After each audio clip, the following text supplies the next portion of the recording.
करवा चौथ के 4 दिन बाद और दिवाली से 1 सप्ताह पूर्व कार्तिक कृष्ण अष्टमी को किया जाता है। अहोई अष्टमी का पूजन और व्रत अपने आप में यहाँ एक स्वतंत्र त्योहार होते हुए भी करवा चौथ के समान ही इसे भी दिवाली से संबंधित त्योहार ही माना जाता है।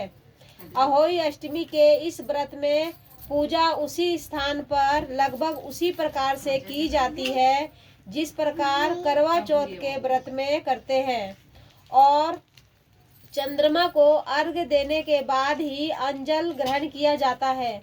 उसी प्रकार घर में पूरी हलवा बनता है और बायना निकालकर सासू माँ को दे दिया जाता है। परंतु गणेश इस अंजल ग्रहण करने का हलवा बायना निकालकर परंतु गणेश जी और शिव परिवार के स्थान पर यहाँ अहोई माता की पूजा की जाती है और स्याहू माता की कहानी सुनी जाती है। सबसे बड़ा अंतर तो यहाँ है कि करवा चौथ का व्रत पति की दीर्घायु के लिए किया जाता है और अहोई अष्टमी का व्रत पुत्रों की दीर्घायु और अच्छे स्वास्थ्य के निमित्त किया जाता है। जिन महिलाओं ने करक चतुर्थी को अहोई की पहली लाइन खींची होती है वे तो इस बीच में 4 दिनों में अहोई का आंकलन कर लेती है और उसकी पूजा करती है। इसके अभाव में चतुर्थी के समान ही उस पोस्टर के बगल में अहोई का पोस्टर चिपकाकर भी पूजा की जाती है और फिर इसी पोस्टर की पूजा की जाएगी दिवाली वाले दिन। करवा चौथ के समान ही पोस्टर के पास जमीन पर पटरा रखकर और उस पर सेहू की आकृति बनाने के बाद पूजा की जाती है। पूजा अत्यंत सामान्य है। एक लोटे में जल भरकर अहोई के पास जमीन पर रखकर अहोई माता की कहानी कह सुन ली जाती है और बायना निकालकर सास ननद या किसी बड़ी बूढ़ी अथवा ब्राह्मणी को दे दिया जाता है। लोटे पर सतिया बनाकर 7 दाने गेहूं हाथ में लेकर कहानी सुनी जाती है और अंत में इस जल को चंद्रदेव को अर्घ्य देकर व्रत खोल लिया जाता है। सतिया नहीं बनाया, हम लोग बना लेना चाहिए था पहले।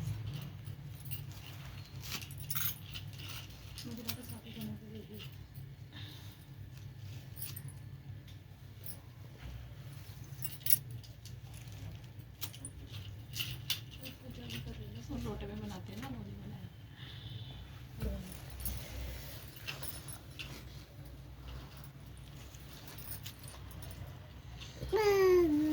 बाबू बाबू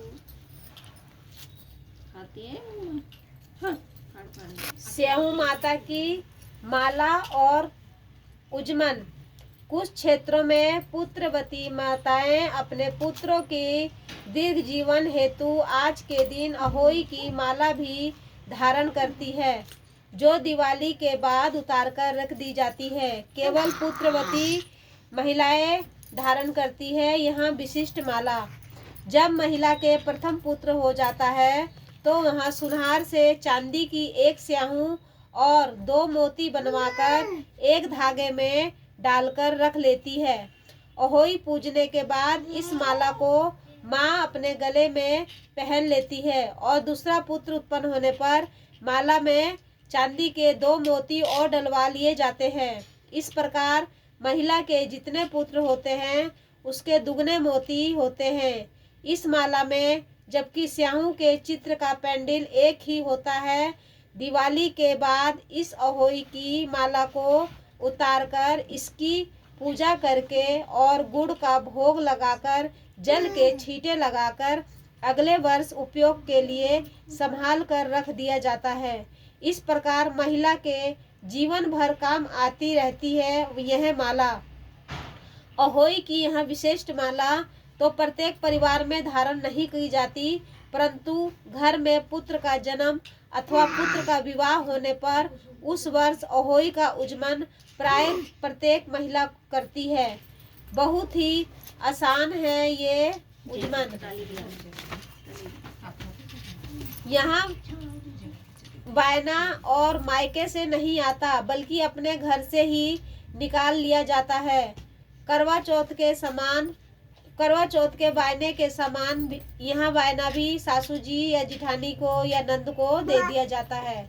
इस वायने में 4 पूरी हलवा 4 जगह रखकर और उसके ऊपर सामर्थ्य अनुसार साड़ी, ब्लाउज या पूरी, तेल और नगद रुपए रखकर कहानी सुनने के बाद सासू जी को दे दिया जाता है। तियल और रुपए सासू जी अपने पास रख लेती है और हलवा पूरी घर के बुजुर्ग खा लेते हैं।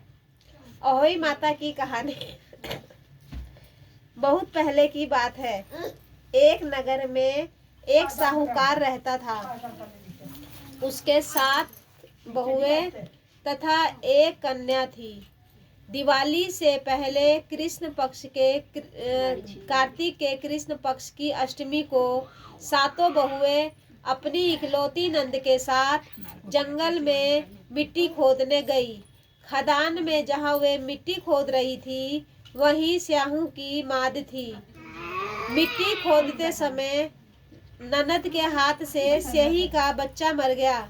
स्याहू माता बोली कि मैं तेरी कोख बांधूंगी। तब ननद अपनी 7 भाभियों से बोली कि तुम में से मेरे बदले की कोख कोई और बंधवा लो। 6 भाभियों ने अपनी कोख बंधवाने से मना कर दिया, परंतु छोटी भाभी सोचने लगी, यदि मैं कोख नहीं बंधवाऊंगी तो सासू जी नाराज होंगी।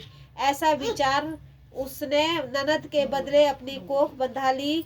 कोख बंध जाने के बावजूद उसे प्रतिवर्ष लड़का होता, परंतु वहां जन्म के 7वें दिन ही मर जाता। एक दिन उसने पंडित को बुलाकर पूछा कि क्या बात है, मेरी संतान 7वें दिन क्यों मर जाती है। तब पंडित जी ने कहा कि तुम सुरही गाय की पूजा किया करो। सुरही गाय स्याहू माता की सहेली है, वहां तेरी कोख छोड़ देगी, तब तेरा बच्चा जिएगा। इसके बाद चुपचाप प्रातः काल उठकर सुरही गाय के नीचे साफ सफाई आदि वो कर आती। गौ माता सोचने लगी कि ऐसा कौन है जो मेरी इतनी सेवा कर रहा है, आज देखूंगी। गौ माता सुबेरे तड़के उठी तो क्या देखती है कि साहूकार के छोटे बेटे की बहू उसके नीचे सफाई आदि कर रही है। गौ माता उससे बोली, मैं तेरी सेवा से प्रसन्न हूँ, तुझे जिस वस्तु की इच्छा हो वहाँ मुझसे मांग ले। तब साहूकार की बहू ने कहा, स्याहू माता तुम्हारी सहेली है और उन्होंने मेरी कोख बांध रखी है, उससे मेरी कोख छुड़वा दो। गौ माता ने कहा, अच्छा। गौ माता 7 समुंदर पार अपनी सहेली के पास उसको लेकर चल पड़ी। रास्ते में कड़ी धूप थी। वो दोनों सो गए एक पेड़ के नीचे बैठ गए। उसी पेड़ पर गरुड़ पंखनी के घोंसले में एक बच्चा था। थोड़ी देर में एक सांप आया, पेड़ पर चढ़कर गरुड़ पंखनी के बच्चे को डसने लगा। तब साहूकार की बहू ने सांप मारकर ढाल के नीचे दबा दिया और बच्चे को बचा दिया। थोड़ी देर में गरुड़ पंखनी आई तो वहां खून पड़ा देखकर साहूकार की बहू को चोंच मारने लगी। तब साहूकार की बहू बोली, मैंने तेरे बच्चे को मारा नहीं बल्कि रक्षा की है। सांप तेरे बच्चे को डसने आया था, मैंने उसे मारकर ढाल के नीचे दबा दिया। यहाँ सुनकर गरुड़ पंखनी बोली कि क्या मांगती है। वहाँ बोली, 7 समुंदर पार स्याहू माता रहती है, मुझे आप उसके पास पहुँचा दो। तब गरुड़ पंखनी ने दोनों को अपनी पीठ पर बैठाकर स्याहू माता के पास पहुँचा दिया। स्याहू माता उसे देखकर बोली कि आ बहन, बहुत दिन के बाद आई है। फिर कहने लगी, बहन मेरे सिर में बहुत जू पड़ गई है। तब सुरही के कहने पर स्याहू की बहू ने सिलाई से उसकी जुएं निकाल दी। इस पर स्याहू माता प्रसन्न होकर बोली, तूने मेरे सिर में 7 सिलाई गेरी है, इसलिए तेरे 7 बेटे और 7 बहुएं हो। बहू बोली, मेरे तो एक भी बेटा नहीं है, 7 बेटे कहाँ से होंगे। स्याहू माता बोली, क्यों, क्या बात है। तब बोली वो बहू बोली, मुझे वचन दो तो मैं आपको बताऊं। स्याहू माता बोली, वचन दिया, वचन से फिरूं तो धोबी के कुंड की कंकड़ी बनूं।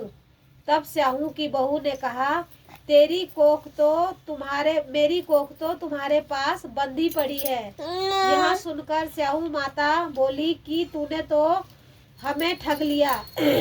मैं तो तेरी कोख ना खोलती, परंतु अब मुझे खोलनी पड़ेगी। जा, तेरे घर में तुझे 7 बेटे 7 बहुएं मिलेंगी। तू जाकर उजमन करियो, 7 अहोई बनाइयो, 7 कढ़ाई करना। तो साहूकार की बहू लौटकर घर आई तो वहाँ क्या देखती है कि 7 बेटे और 7 बहुएं बैठी है। वहाँ खुश हुई और उसने 7 अहोई बनाई, 7 उजमन किए और 7 कढ़ाई की। उधर जिठानियाँ आपस में कहने लगी, जल्दी जल्दी धूप पूजा कर लो, कहीं छोटी बहू बच्चों की याद करके रोने ना लग जाए। थोड़ी देर में उन्होंने अपने बच्चों से कहा, अपनी चाची के घर जाकर देखकर आओ कि आज वहाँ अभी तक क्यों नहीं रोई। बच्चों ने आकर कहा कि चाची तो खूब मांड रही है, खूब उजमन हो रहा है। यहाँ सुनते ही जिठानियाँ दौड़ी दौड़ी उसके घर गई और जाकर कहने लगी, तूने कोख कैसे छुड़वाई। वहाँ बोली, तुमने तो कोख बंधाई नहीं थी, सो मैंने कोख बंधाई थी। अब स्याहू माता की कृपा से मेरी कोख खोल दी गई है और मेरे 7 पुत्रों के साथ साथ मेरी 7 बहुएं भी माता रानी ने मुझे दे दी है। बोलो स्याहू माता की जय। बस इतनी है इसकी कहानी।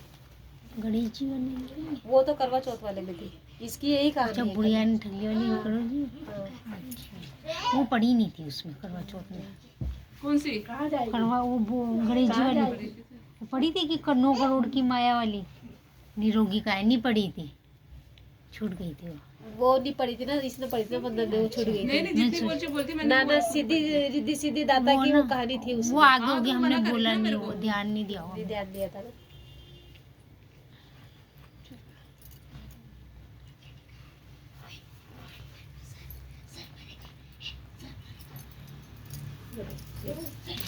जय जय करो, जय जय करो, जय माता की, जय माता की, जय जय जय जय जय माता की, जय माता की, जय माता की, जय माता, जय माता रानी। सुन ले। भाई आ जाए, भैया आ जाए तेरा ना। बुढ़ी बाबा कहाँ?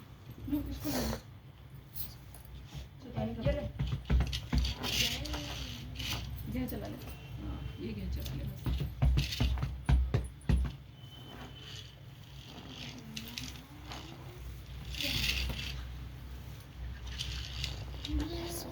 मम्मी का है, मम्मी का है।